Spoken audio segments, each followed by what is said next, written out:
Hello everyone, welcome back to another video from bio hub. और इस video में हम बायोडाइवर्सिटी के एक और टॉपिक के बारे में डिस्कशन करेंगे जो है पैटर्न्स ऑफ बायोडाइवर्सिटी। अभी तक हमने बायोडाइवर्सिटी के बारे में थोड़ा बहुत डिस्कशन किया है। इस पर्टिकुलर वीडियो में हम ये देखेंगे कि बायोडाइवर्सिटी किस तरह से किस पैटर्न को फॉलो करते हुए ये इंक्रीज़ होता है किसी एरिया में। जो भी आप बायोडाइवर्सिटी देखते हो, अगर पूरे अर्थ के बारे में बात करें तो हम जानते हैं जो ट्रॉपिकल एरियाज़ होते हैं वहाँ पे ज़्यादा बायोडाइवर्सिटी दिखाई देता है as compare to polar area.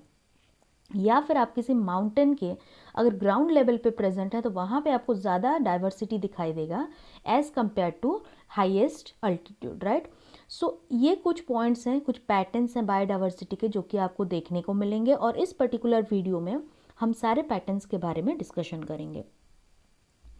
तो सबसे पहले हम बात करते हैं कौन से टॉपिक के बारे में आज इस वीडियो में हम बात करेंगे। दो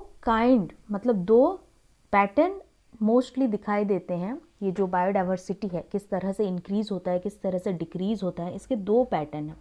पहला है लैटिट्यूडनल ग्रेडियंट मतलब लैटिट्यूड, और दूसरा क्या है स्पीसीज एरिया रिलेशनशिप मतलब नंबर ऑफ स्पीसीज का किस तरह से एक पर्टिकुलर एरिया के साथ रिएक्शन है या फिर इसका रिलेशन है, इसके बारे में हम यहाँ पे स्टडी करेंगे। फॉर एग्जांपल अगर हम एरिया बहुत छोटा सा एरिया कंसिडर करते हैं तो वहाँ पे आपको लेस नंबर ऑफ स्पीसीज भी दिखाई देंगे, लेकिन जैसे जैसे हम एरिया को इंक्रीज़ कराते चले जाते हैं वैसे वैसे स्पीसीज़ का नंबर भी इंक्रीज़ होता है। लेकिन सवाल ये उठता है क्या ये हमेशा जब भी हम एरिया इंक्रीज़ करते जाएं, जितना लार्ज एरिया लें क्या उतना मैक्सिमम डाइवर्सिटी हमें देखने को मिलेगा, या फिर कुछ टाइम बाद जैसे हम एरिया को इंक्रीज़ करा रहे हैं कुछ टाइम बाद यूनिफॉर्म हो जाएगा डाइवर्सिटी। सो ये सारे टॉपिक्स के बारे में हम आज डिस्कशन करेंगे। तो सबसे पहले हम देखते हैं लैटिट्यूडनल ग्रेडियंट और लैटिट्यूड। जैसे कि हम जानते हैं कि जो डाइवर्सिटी है, जितने भी बायोडाइवर्सिटी अर्थ में प्रेजेंट है वो यूनिफॉर्म नहीं है। ऐसा नहीं है कि हमारे पूरे अर्थ में अगर हम एरियाज़ कंसिडर करें तो अगर एक छोटा सा एरिया ट्रॉपिकल रीजन में लें, जितना डाइवर्सिटी हमें यहाँ पे देखने को मिलेगा, अगर पोलर एरिया में उतना ही डाइवर्सिटी उतना ही रीजन हम कंसिडर करें वहाँ पे हमें उतना डाइवर्सिटी देखने को नहीं मिलेगा। सो जो डाइवर्सिटी प्रेजेंट है अर्थ में, यहाँ पे वर्ल्ड में, ये यूनिफॉर्म नहीं है। कुछ एरियाज़ आपको ऐसे भी देखने को मिलेंगे जहाँ पे कि डाइवर्सिटी जो स्पीसीज़ का डाइवर्सिटी है ये मैक्सिमम देखने को मिलेगा, और कुछ एरिया ऐसे भी देखने को मिलेंगे आपको जहाँ पे कि ये डाइवर्सिटी जो है बहुत कम नंबर में देखने को मिलता है। उसी तरह से पूरे वर्ल्ड में बायोडाइवर्सिटी का अनइवन डिस्ट्रीब्यूशन है। अभी जैसे कि हमने देखा कुछ एरियाज ऐसे भी होंगे जहाँ पे कि मैक्सिमम बायोडाइवर्सिटी देखने को मिलेगा और कुछ एरिया जहाँ पे कि बहुत कम अमाउंट में बायोडाइवर्सिटी देखने को मिलेगा। अगर हम लैटिट्यूड को कंसिडर करें तो स्पीसीज़ का जो डाइवर्सिटी है जैसे जैसे हम इक्वेटर से अवे मतलब दूर मूव करते चले जाते हैं स्पीसीज़ का डाइवर्सिटी डिक्रीज होता चला जाता है। फॉर एग्जाम्पल अगर ये आप अर्थ कंसिडर करें, अर्थ का ये एरिया ट्रॉपिकल एरिया है, ट्रॉपिक्स है, ओके। जैसे ही हम ट्रॉपिक्स से ऊपर इस तरह से नॉर्थ डायरेक्शन में मूव करते चलेंगे तो भी हमें क्या दिखाई देगा, स्पीसीज़ का जो डाइवर्सिटी है वो कम होता हुआ दिखाई देगा। उसी तरह से अगर हम साउथ डायरेक्शन में मूव करते चलें इक्वेटर का, तब भी हमें स्पीसीज़ का जो डाइवर्सिटी है वो कम नज़र आएगा। इसका मतलब मैक्सिमम डाइवर्सिटी हमें इसी ट्रॉपिकल रेंज में देखने को मिलते हैं, और मोस्टली जहाँ पे मैक्सिमम डाइवर्सिटी देखने को मिलेगा उसका लैटिट्यूड कितना है, मोस्टली ये 23.5 नॉर्थ से 23.5 साउथ, ये एरिया ये रीजन है जहाँ की आपको मैक्सिमम डाइवर्सिटी देखने को मिलता है। इससे जैसे ही आप नॉर्थ डायरेक्शन में आगे बढ़ते चले जाते हैं स्पीसीज़ का डाइवर्सिटी कम होता हुआ नज़र आएगा, और अगर साउथ डायरेक्शन में भी मूव करते चलें तो आपको कम ही नज़र आएगा। जैसे ही आप पोलर रीजन में पहुंच जाते हैं, सबसे टॉप मोस्ट रीजन में पहुंच जाते हैं, वैसे ही नंबर ऑफ डाइवर्सिटी सबसे मिनिमम आपको देखने को मिलेगा। यहाँ पे कुछ एग्जाम्पल दिया हुआ है, कुछ कंट्रीज़ के नाम है, वहाँ पे कितने नंबर ऑफ बर्ड स्पीसीज़ देखने को मिलते हैं इसका एक कंपैरिजन किया गया है। फॉर एग्जाम्पल कोलंबिया जो कि इक्वेटर के पास प्रेजेंट है, यहाँ पे आपको 1400 स्पीसीज ऑफ बर्ड्स देखने को मिलेंगे। ये काफ़ी ज़्यादा है, एक बड़ा सा नंबर है 1400 स्पीसीज ऑफ बर्ड्स। लेकिन अगर आप न्यूयॉर्क के बारे में बात करें जो कि 41 डिग्री नॉर्थ में प्रेजेंट है, ओके, 41 डिग्री नॉर्थ में, मतलब ये ऊपर चला गया, वहाँ पे आपको 105 स्पीसीज ऑफ बर्ड्स नज़र आएंगे। 1400 स्पीसीज ऑफ बर्ड्स जो कि हमें कोलंबिया में देखने को मिल रहे थे, उसके कंपेरेटिवली यहाँ पे नंबर ऑफ स्पीसीज देखिए कम हो गया है। उसी तरह से अगर फर्दर हम नॉर्थ में आगे मूव करें, ग्रीनलैंड का एक एग्जांपल दिया गया है जहाँ पे कि आपको 56 स्पीसीज ऑफ बर्ड्स नज़र आएंगे। मतलब जैसे जैसे हम इक्वेटर से आगे अवे इक्वेटर मूव करते चले जाते हैं, वैसे वैसे ये जो स्पीसीज है, ये बर्ड का स्पीसीज का नंबर कम होता चला जाता है। नॉट ओनली बर्ड के स्पीसीज पे ये वेरी करेगा, बहुत सारे अलग अलग भी स्पीसीज हैं जहाँ पे कि आपको इसी वेरिएशन देखने को मिलेंगे। मतलब जितने भी स्पीसीज हैं उनका मैक्सिमम नंबर आपको इसी इक्वेटर रीजन में देखने को मिलेगा। नेक्स्ट बात करते हैं इंडिया के बारे में। इंडिया का मैक्सिमम पार्ट ट्रॉपिकल रीजन में प्रेजेंट है और इसी वजह से यहाँ का जो बायोडाइवर्सिटी है यहाँ भी आपको बहुत ज़्यादा नज़र आएगा। अगर एग्जाम्पल के तौर पर देखें तो इंडिया में लगभग 1200 स्पीसीज ऑफ बर्ड्स देखने को मिलते हैं। उसी तरह से ट्रॉपिकल अमेज़न रेन फॉरेस्ट जो कि साउथ अमेरिका में प्रेजेंट है, ये ट्रॉपिकल एरियाज़ में प्रेजेंट है, 23 डिग्री नॉर्थ से 23 डिग्री साउथ में प्रेजेंट है और यहाँ पे आपको मैक्सिमम बायोडाइवर्सिटी देखने को मिलेंगे। अगर इसका हम एक एग्जांपल लें तो यहाँ पे आपको 40,000 स्पीसीज ऑफ प्लांट्स नज़र आएंगे, सिर्फ प्लांट्स। यहाँ पे एंजियोस्पर्म्स हो सकते हैं, जिम्नोस्पर्म्स हो सकते हैं, बहुत सारे एल्गी ब्रायोफाइट्स भी आपको देखने को मिलेंगे। उसी तरह से 3000 यहाँ पे फिशेस प्रेजेंट हैं। अभी तक जितना रिकॉर्ड है, इसको छोड़ के भी बहुत सारे स्पीसीज ऐसे हैं जिनका हम अभी तक रिकॉर्ड नहीं कर पाए हैं, बहुत सारे स्पीसीज एक्सटिंक्ट भी हो चुके हैं। बर्ड्स के बारे में अगर बात करें तो टोटल यहाँ पे 1300 स्पीसीज प्रेजेंट है।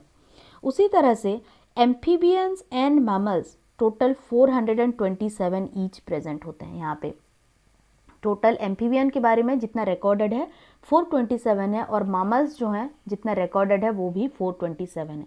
उसी तरह से 378 यहाँ पे आपको रेप्टाइल के स्पीसीज नज़र आएंगे और अगर इनवर्टिब्रेट्स के बारे में बात करें तो यहाँ पे 1,25,000 इनवर्टिब्रेट स्पीसीज प्रेजेंट है।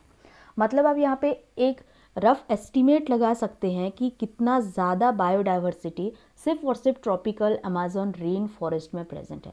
उसका एक मेजर रीज़न यही है कि ये जो एरिया है ये आपको ट्रॉपिकल एरियाज़ में नज़र आएगा, ये ट्रॉपिक्स में प्रेजेंट है। तो अभी क्वेश्चन ये अराइज होता है कि हमने अभी ये देखा, अगर लैटिट्यूड में अगर हम ट्रॉपिकल एरिया से फर्दर अवे मूव करते चले जाएं तो यहाँ पे हमें स्पीसीज़ का जो डाइवर्सिटी है ये कम नज़र आ रहा है। लेकिन यहाँ पे सिर्फ ट्रॉपिक में इतना ज़्यादा डाइवर्सिटी क्यों है स्पीसीज़ का, ये एक बहुत ही इंपॉर्टेंट क्वेश्चन है जो कि आपके बोर्ड्स में भी काफ़ी ज़्यादा बार पूछा जाता है। ओके, सो इसको आप स्टार मार्क कर सकते हैं, बहुत इंपॉर्टेंट टॉपिक में आता है। सो अभी हम ये देखेंगे कि जो बायोडाइवर्सिटी है ये ट्रॉपिक्स में सबसे ज़्यादा क्यों है। इस क्वेश्चन के आंसर के लिए बहुत सारे हाइपोथेसिस दिए गए हैं, बहुत सारे इकोलॉजिस्ट, बहुत सारे टेक्सोनोमिस्ट जिन्होंने कि स्टडी किया है ट्रॉपिक्स के बारे में, उन्होंने बहुत सारा हाइपोथेसिस दिया है। उसमें ये 3 हाइपोथेसिस जो कि मोस्ट एक्सेप्टेबल है उसके बारे में हम डिस्कशन करेंगे। सो सबसे पहला हाइपोथेसिस क्या है कि ट्रॉपिकल एरिया रिलेटिवली अनडिस्टर्ब्ड रहा है। जैसे कि हम जानते हैं जब इवोल्यूशन होता है तो चेंजेस आते हैं वहाँ पे, राइट। उस पर्टिकुलर एरिया के हैबिटेट में चेंज आएगा, सक्सेशन होगा, वहाँ पे चेंजेस आएंगे। लेकिन ये जो ट्रॉपिकल एरियाज होते हैं रिलेटिवली अनडिस्टर्ब्ड रहते हैं। मिलियंस ऑफ ईयर्स के इवोल्यूशन में भी as compare to temperate area या फिर पोलर एरिया जो ट्रॉपिक्स होते हैं ये अनडिस्टर्ब्ड है, जिसके वजह से कि एक कांस्टेंट एनवायरनमेंट इन्हें मिला है इस पर्टिकुलर एरिया में और लॉन्ग इवोल्यूशनरी टाइम मिला है। अगर लॉन्ग इवोल्यूशनरी टाइम आप एक पर्टिकुलर एरिया में दोगे तो वहाँ पे जितने स्पीसीज हैं वो डेफिनेटली बहुत ज़्यादा डाइवर्स बनेंगे, क्योंकि वहाँ पे आपने ज़्यादा चेंजेस नहीं किए हैं, ना तो आपने हैबिटेट में ज़्यादा चेंजेस किए हैं, ना सक्सेशन स्ट्रेटजीज में ज़्यादा चेंजेस किए हैं। तो वहाँ के जो स्पीसीज हैं उनको अनडिस्टर्ब्ड एनवायरनमेंट मिला है। सो लॉन्ग इवोल्यूशनरी टाइम में यहाँ पे स्पीसीज का जो डाइवर्सिफिकेशन है ये भी काफ़ी ज़्यादा देखने को मिलेगा। अगर हम ट्रॉपिकल रीजन के बारे में बात करें तो इसका जो एनवायरनमेंट है ये लेस सीजनल है as compare to temperate environment. Temperate environment या फिर डेसिडियस एनवायरनमेंट या फिर अगर हम बात करें पोलर रीजन में उसके comparatively tropical environment relatively less seasonal है। यहाँ का एनवायरनमेंट रिलेटिवली कांस्टेंट रहता है एंड प्रिडिक्टेबल रहता है, जिसके वजह से कि कांस्टेंट एनवायरनमेंट के होने के वजह से निक स्पेशलाइजेशन को प्रोमोट किया जाता है और इसके वजह से क्या हुआ, यहाँ पे ग्रेटर स्पीसीज डाइवर्सिटी भी देखने को मिलेगा। मतलब आप ये समझ सकते हैं कि एक पर्टिकुलर हैबिटेट है जहाँ का कांस्टेंट टेम्परेचर है, ऑलमोस्ट कांस्टेंट टेम्परेचर, इस पर्टिकुलर हैबिटेट, इसको हम ए कंसिडर करते हैं। यहाँ का जो टेम्परेचर है वो रिलेटिवली 45 डिग्री सेल्सियस से 55 डिग्री सेल्सियस ही रहता है पूरे साल में, ऑलमोस्ट इतने टेम्परेचर में वेरी करेगा। भले ही प्लस माइनस 10 डिग्री सेल्सियस आप कंसिडर कर सकते हैं, लेकिन इससे ज़्यादा ये वेरी नहीं करेगा। एक और हैबिटेट कंसिडर करते हैं, हैबिटेट बी।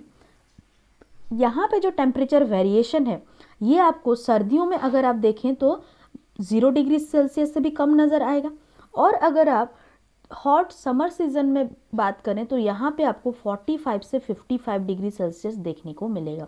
अगर आप habitat A and habitat B दोनों को कंपेयर करें तो habitat A relatively constant environment bear कर रहा है थ्रू आउट द ईयर, मतलब पूरे साल में इसका बस आप 35 डिग्री सेल्सियस से 55 डिग्री सेल्सियस के बीच में टेम्परेचर रहता है। इतने टेम्परेचर में जितने फ्लोरा एंड फौना सर्वाइव करेंगे वो यहाँ पे सर्वाइव करेंगे। लेकिन हैबिटेट बी के केस में क्या हो रहा है, 0 डिग्री सेल्सियस से लेके 55 डिग्री सेल्सियस तक ये टेम्परेचर वेरी करते रहते हैं। ये सीजनल है, हर एक सीजन में ये टेम्परेचर क्या हो रहा है, चेंज हो रहा है। तो इस केस में अगर हमें बहुत ज़्यादा स्पीसीज़ किसी पर्टिकुलर हैबिटेट में एक्सपेक्ट कर रहे हैं तो वो कौन सा हैबिटेट हो सकता है, हैबिटेट ए हो सकता है, क्योंकि यहाँ पे क्या हो रहा है, एक स्पीसीज़ को जितना फेवरेबल टेम्परेचर चाहिए उतना थ्रू आउट द ईयर इसे मिल रहा है, ऑलमोस्ट वही टेम्परेचर मिल रहा है। तो ये क्या कर रहे हैं, सर्वाइवल में इनको ज़्यादा हेल्प हो रहा है। लेकिन स्पीसीज़ बी क्या कर रहे हैं, कुछ टाइम एक ईयर में ऐसा भी आ रहा है इनके पास जबकि इन्हें बहुत लो टेम्परेचर में सस्टेन करना पड़ रहा है, जहाँ पे कि ये हाइबरनेशन में जा सकते हैं, या फिर अगर बहुत ज़्यादा टेम्परेचर हो गया, अनफेवरेबल टेम्परेचर हो गया, तो ये क्या हो सकता है, एस्टिवेशन में जा सकते हैं। तो इसीलिए इनके थ्रू आउट द ईयर कुछ टाइम इनका ऐसा भी आ रहा है जहाँ पे कि इनको अनफेवरेबल टेम्परेचर से बियर करना पड़ रहा है, और इसके वजह से इस पर्टिकुलर हैबिटेट बी में जो डाइवर्सिफिकेशन है स्पीसीज़ का उतना ज़्यादा देखने को नहीं मिलता, क्योंकि इस स्पीसीज़ में कुछ ही स्पीसीज़ ऐसे हैं, लिमिटेड स्पीसीज़, जो कि इस रेंज में सस्टेन कर सकते हैं, वो यहाँ पे सर्वाइव कर पाएंगे, दूसरे स्पीसीज़ सर्वाइव नहीं कर पाएंगे। लेकिन हैबिटेट ए में वो एक large group of species survive कर सकते हैं, क्योंकि ये जो टेम्परेचर है हम जानते हैं 35 डिग्री सेल्सियस से 40-55 डिग्री सेल्सियस का जो टेम्परेचर है इसमें बहुत ज़्यादा एनिमल सस्टेन कर सकते हैं, क्योंकि जो एंजाइम का एक्टिविटी होता है ऑलमोस्ट रेगुलेटेड हो सकता है इस टेम्परेचर रेंज तक। सो ये था हमारा सेकंड हाइपोथेसिस, जिसमें कि ये बोला गया था कि जो ट्रॉपिकल एनवायरनमेंट होता है ये लेस सीजनल होता है, रिलेटिवली कांस्टेंट होता है एंड प्रिडिक्टेबल होता है, इसीलिए यहाँ पे निक स्पेशलाइजेशन को प्रमोट कर सकते हैं और ग्रेटर स्पीसीज डाइवर्सिटी हमें देखने को मिल सकता है। थर्ड मोस्ट इम्पॉर्टेंट पॉइंट ये है कि ट्रॉपिकल एरियाज़ में आपको जो सोलर रेडिएशन है ये मैक्सिमम देखने को मिलेंगे, इसी वजह से यहाँ पे फोटोसिंथेसिस का रेट भी मैक्सिमम होगा।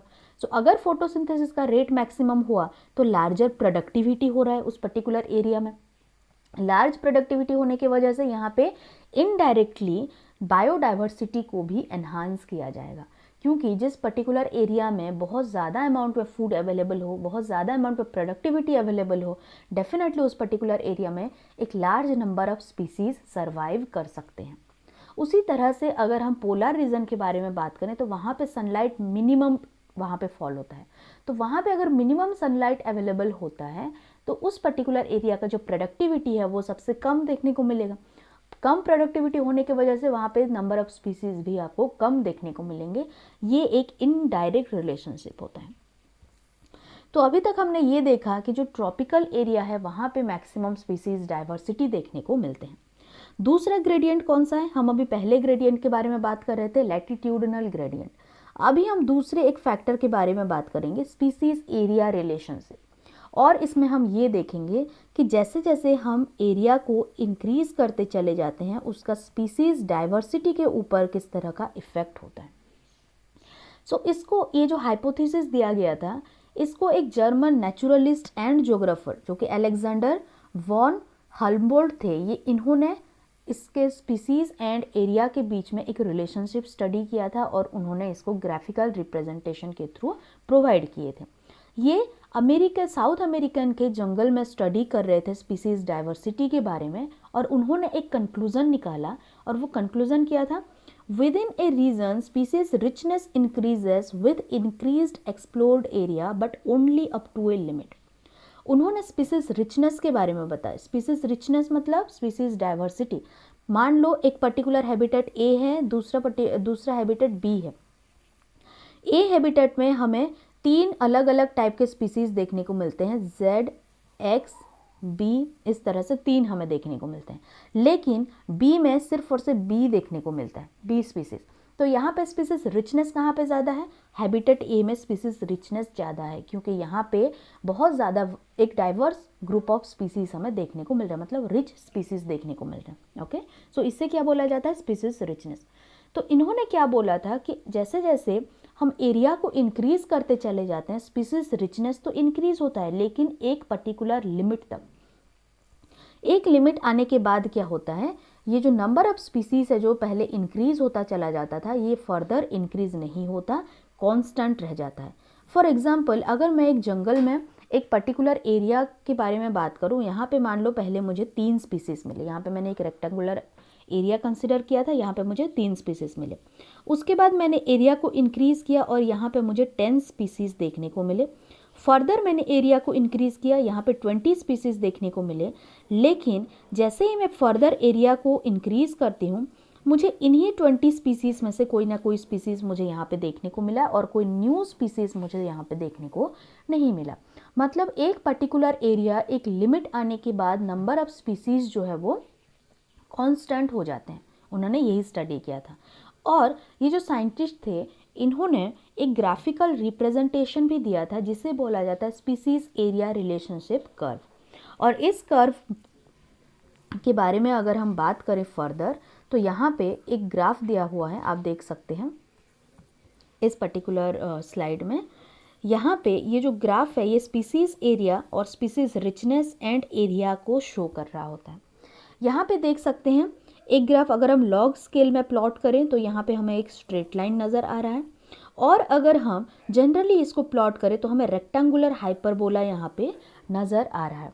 तो इसका एक बार हम रिलेशनशिप को देख लेते हैं। लॉग स्केल के बारे में अगर हम बात करें तो ये क्या कहता है, log s equal to log c plus z log a। इसमें हम y एक्सिस में क्या प्लॉट कर रहे हैं, स्पीसीज रिचनेस को प्लॉट कर रहे हैं, और हम x एक्सिस में क्या प्लॉट कर रहे हैं, एरिया को प्लॉट कर रहे हैं। तो स्पीसीज रिचनेस यहाँ पे अगर इस फॉर्मूले में हम जाएं तो स्पीसीज रिचनेस किसको रिप्रेजेंट करता है, s हमें स्पीसीज रिप्रेजेंट को और स्पीसीज रिचनेस को रिप्रेजेंट करता है। a जो है ये एरिया होता है, z slope of the line and y क्या है, यहाँ पे इंटरसेप्ट है। इस पर्टिकुलर स्लाइड में हम यहाँ पे और डिटेल में इसके बारे में बात करेंगे। सो यहाँ पे हमने जो फॉर्मूला था वो क्या लिखा था, log s equals to log c plus z log a, यही था हमारा फॉर्मूला। log यहाँ पे s क्या था, स्पीसीज रिचनेस, और z क्या था यहाँ पे हमारा स्लोप। तो इस स्केल में ये जो फॉर्मूला है ये एप्लीकेबल है। उसके बाद अगर हम जनरल फार्मूला के बारे में बात करें जो कि s equals to C A power z, ये रेक्टेंगुलर हाइपरबोला शो करता है। यहाँ पे अगर आप लॉग स्केल के बारे में ध्यान दो तो ये स्ट्रेट लाइन नज़र आएगा। ये चीज़ आपको ध्यान में रखना है कि अगर स्पीसीज एरिया रिलेशनशिप के बारे में हम बात कर रहे होते हैं तो यहाँ पे स्पीसीज रिचनेस एंड जो एरिया है इसके बीच में अगर लॉग स्केल हम प्लॉट करें तो ये लीनियर आता है। उसी तरह से अगर स्पीसीज रिचनेस एंड एरिया का रिलेशनशिप हम जनरली प्लॉट करें तो ये हमें रेक्टेंगुलर हाइपरबोला नज़र आता है। यहाँ पे जो z वैल्यू है, जो स्लोप है हमारा, ये जनरली 0.1 टू 0.2 के बीच में वेरी करता है। लेकिन अगर आप बहुत लार्ज एरिया के बारे में बात कर रहे हो, फॉर एग्जांपल एक कंट्री के बारे में अगर हम बात कर रहे होते हैं, एक पूरे कंट्री का एरिया कंसिडर करते हैं और वहाँ का स्पीसीज रिचनेस के बारे में कंसिडर करते हैं, तो ये जो z का वैल्यू है ये थोड़ा ज़्यादा हो जाता है, 0.6 टू 1.2 आ जाता है। सो ये चीज़ आपको ध्यान में रखना है। ये कभी कभी क्वेश्चन पूछ लिया जाता है, आपको बस एक ग्राफिकल रिप्रेजेंटेशन दिया होगा और यहाँ पे 3-4 बिट दिए होंगे क्वेश्चन के, और ये बोला जा सकता है कि ये z क्या रिप्रेजेंट करता है एंड z अगर हम लार्ज एरिया में कंसिडर करें तो इसका वैल्यू कितना जा सकता है, और स्मॉल एरिया में अगर कंसिडर करें तो इसका वैल्यू कितना हो सकता है।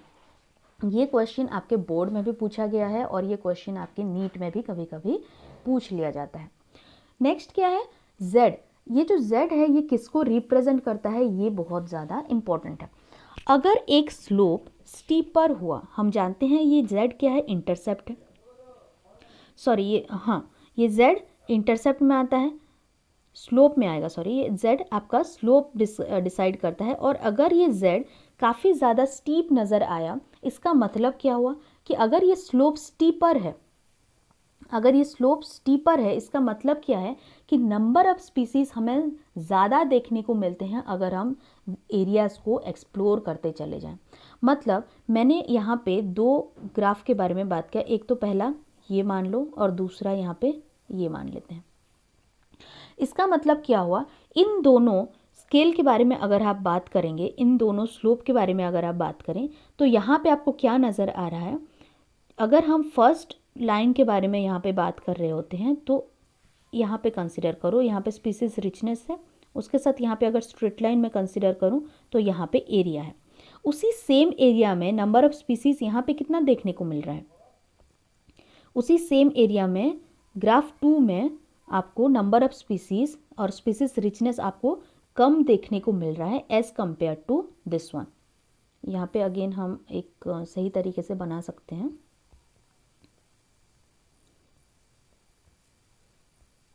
Okay, first and second, Y axis पे हमने कंसिडर किया था स्पीसीज रिचनेस, उसी तरह से एक्स एक्सिस पे हमने कंसिडर किया था एरिया। सो अगर हम फर्स्ट को देखें तो यहाँ पे एक पॉइंट के बारे में अगर आप कंसिडर करो, एक पर्टिकुलर एरिया, मान लो ये एरिया है, यहाँ पे आप देख सकते हैं कि नंबर ऑफ स्पीसीज या स्पीसीज रिचनेस कौन से ग्राफ में आपको ज़्यादा नज़र आ रहा है, फर्स्ट में आपको ज़्यादा नज़र आएगा एज कंपेयर टू सेकेंड। सो ये जो z है, z क्या था, हमारा स्लोप था, और ये स्लोप किस में ज़्यादा है, फर्स्ट में ज़्यादा है। इसका मतलब अगर ये z क्या रिप्रेजेंट कर रहा है, अगर हम एरियाज़ को सेम रखें या फिर एरिया को धीरे धीरे इंक्रीज़ कराते जाएं तो नंबर ऑफ स्पीसीज़ कहाँ पे ज़्यादा इंक्रीज़ होता हुआ आपको नज़र मिलेगा, एक स्टीपर स्लोप में नंबर ऑफ स्पीसीज़ जो है वो ज़्यादा नज़र आएगा। z यही रिप्रेजेंट करता है और ये क्वेश्चन आपके एनसीईआरटी में भी पूछा गया है। सो होप कि आप अभी इसका आंसर दे पाओगे। सो ये था दो ग्रेडियंट के बारे में जो हमने स्टडी किया, एक तो लैटिट्यूडनल ग्रेडियंट और एक था स्पीसीज एरिया रिलेशनशिप।